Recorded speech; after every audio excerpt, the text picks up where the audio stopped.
जमाल वालों की आंखें तो खुल गई हैं, लेकिन अब इन चुड़ैलों ने मुकम्मल तौर पर इस घर के ऊपर कब्जा कर लिया। अगर यहाँ पर जमाल किसी किस्म का कोई भी शोर मचाने की कोशिश करता है तो फुप्पो इसके सामने डट कर खड़ी हो जाएगी और जमाल को साफ अल्फाज में इनकार कर देगी। जिस हिसाब से जमाल के ऊपर प्रेशर दिया जा रहा है, जमाल को ये कहा जा रहा है कि आप फुप्पो के साथ बात करें, उसे बोले कि ये जो घर है इसे आप भाइयों के नाम कर दे। अगर इस किस्म की कोई भी जमाल बात करते अपनी प्यारी फुप्पो के सामने तो क्या फुप्पो ऐसा करने के लिए तैयार हो जाएगी? नेक्स्ट एपिसोड में क्या ट्विस्ट पैदा हो सकता है? क्या जमाल की फुप्पो हमेशा के लिए घसीट कर धक्के देकर जमाल को इस घर से निकाल देगी? सब बेचारी ने पूरी कोशिश की, आसमा को बार बार समझाया कि यार आप सहरा से बच जाएं, ये आपकी बुटीक को मुकम्मल तौर पर बर्बाद कर देगी, लेकिन आसमा ने कोई भी अज़र की बात नहीं सुनी। उसने किसी की बात नहीं सुनी और अपनी मर्जी से सब कुछ करती गई। सहरा ऐसे कहती गई तो आगे से आसमा आंखें बंद करके सब कुछ करती गई और सारी की सारी जो बुटीक थी ये सहरा के हवाले कर दी। जब सहरा के हवाले हो गई तो उसके बाद जाकर सहरा को सुकून हुआ कि भाई अब आसमा कुछ भी नहीं कर सकती। अगर मुझे तंग करने की कोशिश करेगी तो इसके लिए मैं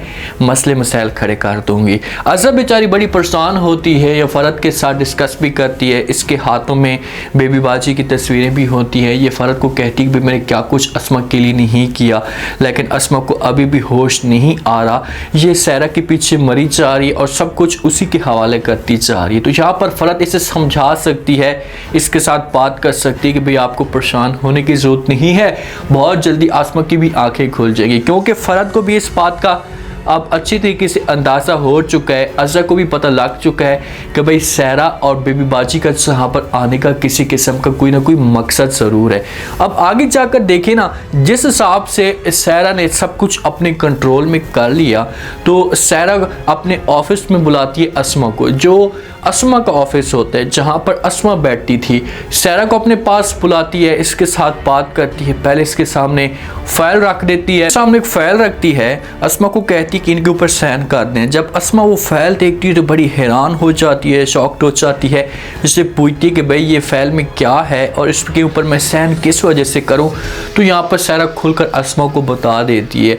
सहरा को इस बात का पता है कि भाई अगर मैंने यहाँ पर ये बात कर भी दी तो अब सब कुछ मेरे कंट्रोल में आ चुका है, तो यहाँ पर आसमा कुछ नहीं कर सकेगी। इसे कहती है कि इस बुटीक के ऊपर जो ज़्यादा मेजर इन्वेस्टमेंट थी ये मेरी थी, जो ज़्यादा पैसा लगाया ये मैंने लगाया, तो इसी वजह से अब ये सब कुछ मेरे कंट्रोल में आ चुका है। अगर तुम यहाँ पर काम करना चाहती हो तो एक लासिम के तौर पर काम कर सकती हो, वरना उसके बाद तुम अपने घर भी जा सकती हो। ये बातें जब आसमा सुनती है तो बड़ी हैरान और परेशान हो जाती है, उसके पांव तले ज़मीन निकल जाती है कि भाई सहरा मेरे सामने इस की बात कैसे कर सकती। देखिए अगर जिस हिसाब से इसके सामने अज़र बातें करती थी शुरू से, जब पहला दिन था सहरा का, तो बार बार अज़र समझाती थी आसमा को कि भाई आप इसके ऊपर यकीन ना करें, ये लड़की आपको मुकम्मल तौर पर बर्बाद कर देगी। लेकिन आसमा ने उस वक़्त अज़र की बात के ऊपर तवज्जो खास तौर पर नहीं दी थी। अगर उस दिन ये बातें मान लेती तो आज आसमा को ये दिन ना देखना पड़ता, क्योंकि आसमा ने इस बुटीक के लिए अपना सब कुछ कुर्बान कर दिया था। जितना भी पैसा था इसने इस बुटीक के ऊपर लगा दिया था और नसीर की नाराज़गी भी इसने बर्दाश्त की थी, क्योंकि नसीर इसे मना करने की कोशिश भी कर रहा था।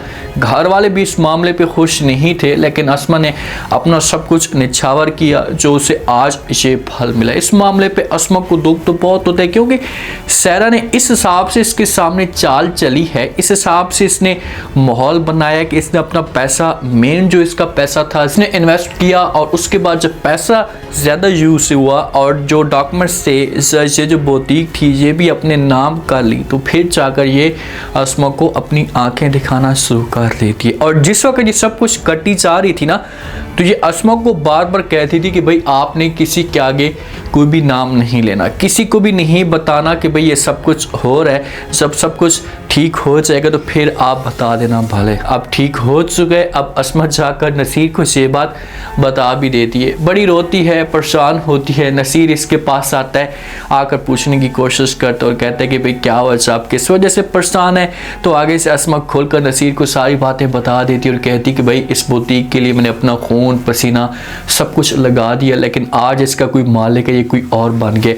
तो नसीर इससे पूछेगा कि भाई कौन, तो आगे से अस्मा कह सकती है कि भाई सहरा ने सब कुछ अपने कंट्रोल में कर दिया है और उसने मुझे ये एक पेपर थमा दिया है और मुझे कहा है कि आप मुलाजिम के तौर पर ये सब काम कर सकते हैं इस बुटीक के अंदर।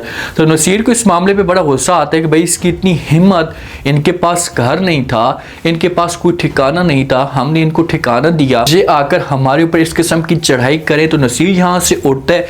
अब घर के अंदर तमाशा लग जाता है, वासिफ भी खिलाफ हो जाता है फुप्पो के, नसीर भी खिलाफ हो जाता है, लेकिन अब खिलाफ होने का कोई भी फायदा नहीं है भाई। अब क्योंकि जमाल आपका जो बड़ा भाई समझदार भाई है, इसने सारा जो घर है ये फुप्पो के नाम कर दिए। अगर आप ये सारे के सारे किसी किस्म के कोई भी शोर मचाने की कोशिश करते हैं ना, तो फुप्पो मौके का फ़ायदा देखकर इनको अपना आईना दिखा देगी, इनको अपनी औकात दिखा देगी। वासिफ आता है, जिस वक्त सारे के सारे घर वाले मौजूद होते हैं। वासिफ जमाल से बात करता है और कहता है कि भाईजान मुझे ये बताए कि ये जो घर है ये किसके नाम है, क्योंकि वासिफ को इस मामले पे शक हो सकता है, फ़रद इसके साथ बात कर सकती है, तो इसी वजह से वासिफ इस की बात करता है। तो जमाल जब ये बात सुनता है, अज़ा भी वहाँ पर मौजूद होती है। जमाल कहता है कि ये जो घर है मैंने फुप्पो के नाम कर दिए। तो अज़ा की चीखें वहाँ पर निकल जाती हैं, क्योंकि अज़ा को इसी बात का तो डर था। अज़ा को अगर इस बात का पहले पता लग जाता तो कभी भी ये असर ना होने देती। ये बेचारी खौफ के मारे चलाती है, शोर मचाती है और कहती है कि भाई मुझे यह सब कुछ पहले दिन से पता था कि ये चुड़ैलें इसी मकसद के लिए आई हैं और इन्होंने अब यही करना है। अब कर दिया, अब सारे के सारे भुगतो। तो यहाँ पर अब तमाशा लग जाता है। अज़ा बार बार मजबूर करने की कोशिश करती है, बार बार ये बात करती है जमाल के सामने कि भाई आपने गलत किया, आपको ऐसा नहीं करना चाहिए था। नसीर भी बीच में बोलता है और नसीर जमाल को कहते हैं कि भाई आप अपनी प्यारी फुप्पो को बोले इसके साथ ये बात करें कि ये जो घर है इसे हमारे भाइयों के नाम कर दे। बीच में अज़ा भी यही बात करती है। अब इम्तिहान आ चुका है जमाल के ऊपर, क्योंकि जैसे जमाल ने विश्वास करके फुप्पो के नाम पे ये घर किया था, तो अगर जमाल इस हिसाब से बात करता है, फुप्पो को कहते हैं कि फुप्पो जान चलो आप मुझे अपना घर नहीं देना चाहती, मुझे अपना हिस्सा नहीं देना चाहती, मुझे किसी किस्म का कोई भी इतराज़ नहीं, लेकिन आप ऐसा करें कि ये जो घर है इसे मेरे 3 भाइयों के नाम कर दे। तो फुप्पो यहाँ पर इनकार कर देगी, क्योंकि इसने यही प्लान बनाया था कि जब मुझे मौका मिलेगा, जब गेम बिगड़ जाएगी, सारे के सारे भाई इकट्ठे हो जाएंगे और मेरे पर प्रेशर डालने की कोशिश करेंगे, घर मैं इनके नाम नहीं करूँगी और इनको यहाँ से किक मार दूँगी। अब देखते हैं कि क्या होता है नेक्स्ट एपिसोड में, क्योंकि जैसा घर का माहौल बन चुका है, तो इस घर के अंदर अब या फुप्पो रहेगी या जमाल वाले रहेंगे। क्या फुप्पो जमाल वालों को इस घर से निकाल सकती है? जी हाँ, बिल्कुल फुप्पो अब इन लोगों को इस घर से निकाल सकती है, बल्कि किक मार कर इस घर से निकालेगी। जैसे बुटीक सहरा के नाम हो चुकी है, इसने सारा का सारा कंट्रोल अपने नाम कर लिया है और ये जो घर है ये भी फुप्पो के नाम हो चुका है। तो फुप्पो को फिर किसी किस्म का कोई भी डर नहीं है, इसे किसी किस्म का कोई भी खौफ नहीं है। तो ये बिला खौफ होकर ये जमाल के सामने बात करेगी कि भाई जो कुछ भी होना था वो तो हो चुका है, अब मैं कभी भी ये सब कुछ बर्दाश्त नहीं करूँगी। अगर ये लोग मेरे ऊपर बात करेंगे तो मैं इनको किक मार कर इस घर से बाहर निकाल दूंगी। ये बात करेगी फुप्पो। जमाल की फिर जाकर आंखें खोलेंगी कि यार मैंने कितनी बड़ी गलती कर दी है, मैंने तो इसे एक माँ का मकाम दिया था, लेकिन मुझे नहीं पता था कि ये इस किस्म की घटिया औरत भी हो सकती है।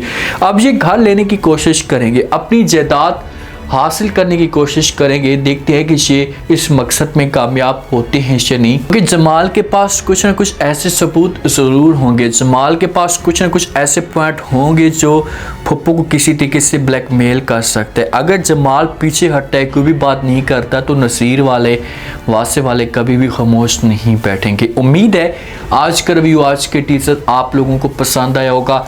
आपने कमेंट सेक्शन में अपनी कीमती लास्ट में आपको क्या लगता है, क्या नेक्स्ट आने वाले के साथ में जिस हिसाब से अज़ा ने फुप्पो के ऊपर प्रेशर डाला है और बार से बात की है और जमाल को भी मुखातिब किया है कि भाई आप बात करें अपनी प्यारी फुप्पो जान के साथ, उसे कहें कि ये जो घर है इसे आप चारों भाइयों के नाम कर दे। तो क्या यहाँ पर फुप्पो ये सब कुछ कर पाएगी? अगर नहीं करती तो उसके बाद जमाल का क्या रिएक्शन आता है, जमाल क्या ये सब कुछ बर्दाश्त करेगा? क्योंकि जमाल की अभी तक आंखें उस हिसाब से नहीं खोली। जमाल अभी भी यकीन करके बैठा हुआ है, उसे इस बात का यकीन है कि कभी भी फूफो मुझे इनकार नहीं करेगी, लेकिन जब इनकार मिलेगा फिर जाकर इसे एहसास होगा। अब नेक्स्ट एपिसोड जितनी भी होंगी ना, इसमें लड़ाई झगड़े चलेंगे और इस ख़ानदान के लिए मुश्किलात एक दफ़ा ज़रूर आएंगी। आप लोग इस बारे में क्या कहते हैं? अपना फीडबैक लास्ट में दें।